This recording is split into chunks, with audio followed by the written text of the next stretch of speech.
Hello guys, I wanna share with you our Boracay trip and especially our airport transfer na minsan 'di ba parang it's hassle din kapag madami kayo and meron kayong kids. Pero sakto yung hotel na nakuha namin is meron na siyang in-offer na airport transfer. And mas okay din yun. So if you're gonna book a hotel, try nyo munang i-ask if meron na rin silang airport transfer para hindi na kayo mahirapan. So ayan na nga, pagdating namin sa airport, andyan na agad sila. So, wala nang waiting time. Tapos, sila na yung magbibitbit ng luggage nyo as in. Sobrang accommodating nila and lahat talaga i-assist nila kayo all throughout. So, ayan na nga, andyan na yung luggage namin. Tapos, sa coaster, kukonti lang naman yung kasabay namin. Parang dalawa lang na other guest nila sa hotel. And sila na bahala guys sa lahat ng babayaran ticket, environmental fee, and everything. So, ayan, dadaan lang kayo dyan. Tapos, diretso na kayo dun sa sarili nilang fast boat. So, meron silang sariling fast boat. Hindi kayo makikijoin dun sa pinaka-transport ng Boracay. So, ayan, ang lahat pati ng luggage nyo, is sila na rin yung magdadala dun sa pinaka boat. So, ayan, iba ang saya. Hindi na kayo magbibit-bit, guys. Kasi before, nung nag-Boracay kami pa rin yung bibit-bit or either yung mga porter. So, magbabayad pa rin kayo ng additional. Pero dito, as in, sasakay na lang talaga kayo. Tapos, sila na talaga yung magdadala ng mga luggages nyo. And sobrang hassle-free talaga siya, guys. Kasi, parang ang gaan ng buhay pupunta ng Boracay. Kapag iba, ang gaan ng buhay kapag ganito yung makukuha nyo airport transfer. And sobrang babait din ng staff nila. Tapos, ayan, pagbaba namin dyan, as in, lahat ng mga luggages nakahanay.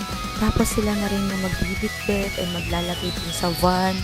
And, yun na lang yung gagawin nyo talaga. Maglalakad na lang kayo, pupuntahan nyo na lang yung van and yung sundo nyo. As in, no waiting time talaga, guys.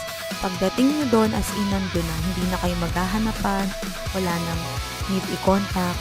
Tapos, ayan, mabilis lang naman yung travel. Kaya, ayan, nakarating na kami dito kasi dito pala yung sa Mandarin Island ata. Parang dito kami susunduin papunta doon sa Mandarines. Kasi ang problema pala dun sa hotel namin is wala siyang right of way. Kaya dito yung daan namin pupunta doon. So maglalakad na lang kami dyan sa beach. So malapit lang naman din. And habang iniintay namin yung maghahatid sa amin is muna kami dyan, nagmuni-muni and alam niyo na, Boracay feels. So, ayan, ang ganda ng view. Medyo gloomy lang talaga pagdating namin.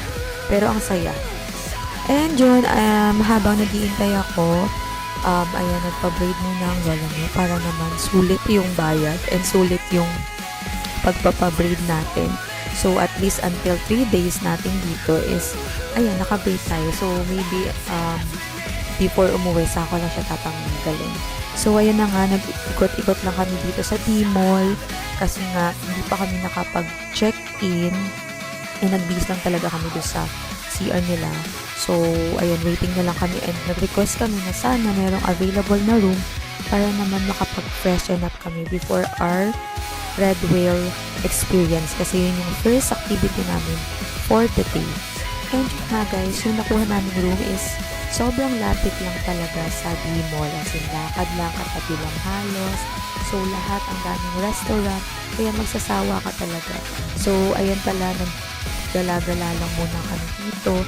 And buti na lang, parang biglang tumawag yung hotel receptionist na meron daw available room. Kaya, that time, umuwi muna kami sa hotel. Umuwi.